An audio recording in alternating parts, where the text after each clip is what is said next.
So that's move and that's copy.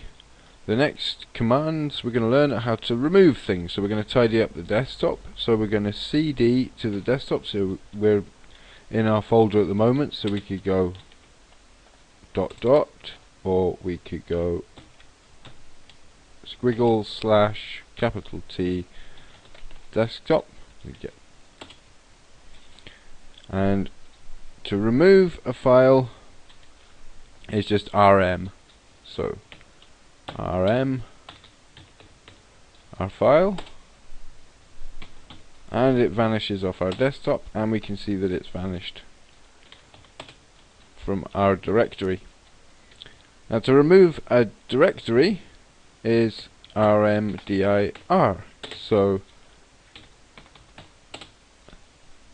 but as you can see, it locks it if it's not empty. So we're gonna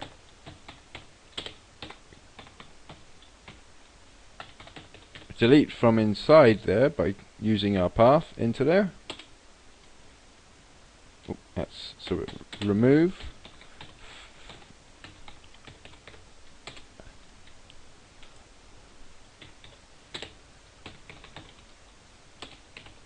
and it's empty. So now we can remove the directory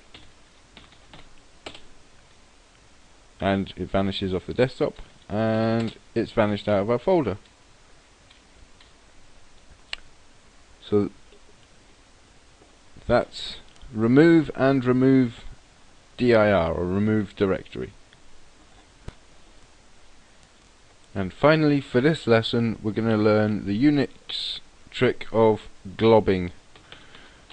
This is using wildcard characters to replace characters in file names and folder names so that we can get more than one at once. I'll show you what I mean. If we just change the directory to a folder that's got a few files in it, and we do an ls, as you can see it's too big for our terminal. We could scroll up and look back along the virtual printout, or we can use wildcards to just show the ones we need. So I'll just show you how it works. The two wildcards are a star or asterisk and a question mark character. The star just means anything, so any collection of letters or numbers, and the question mark means any letter or any individual character. So I'll show you how it works. If we say ls e star, we're asking it to list everything that begins with E. That's what we get. And if we say ls star h, we're saying list stuff, everything ending in H. There we go. So, and if we want to show you how the question mark works, if we want to list everything of exactly 4 letters ending in sh, we get that.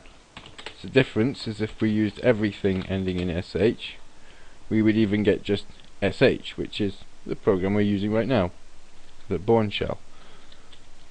And you can combine the stars and question marks in file names. So you could say list me everything beginning with E that ends with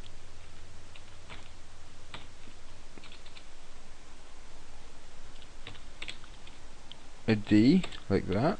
Or you can say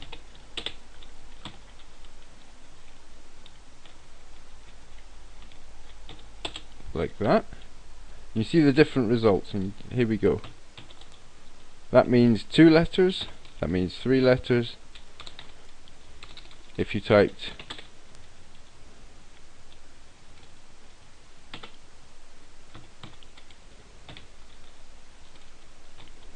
it would mean please list stuff that Doesn't matter what it begins with, but then it must have an F, then it must have any 2 characters, then a D, and then any combination of characters, and then it must end in an S. So you can see how quite powerful this is. You could actually use it in the copy and the move if you're doing a backup of certain things. Like you could, if you wanted to move all JPEGs and you didn't want to, some would be ending in JPEG and some will be ending in JPEG, like that. So you want to move all of them, you would be like move everything dot JP possibly there, and that would move to where you wanted it to your home or whatever. So that's quite powerful. That's what makes the something that makes the command line much more powerful as a file manager than even a graphical file manager where you can click and drag. You can do as much as you can there, but a lot more. And because it's the command line as well, all of that can be automated later. I'll show you how to do that. So that's using the Linux command line or the Unix command line shell as a file manager. In the next lesson we'll be using it as a text editor. Thank you very much.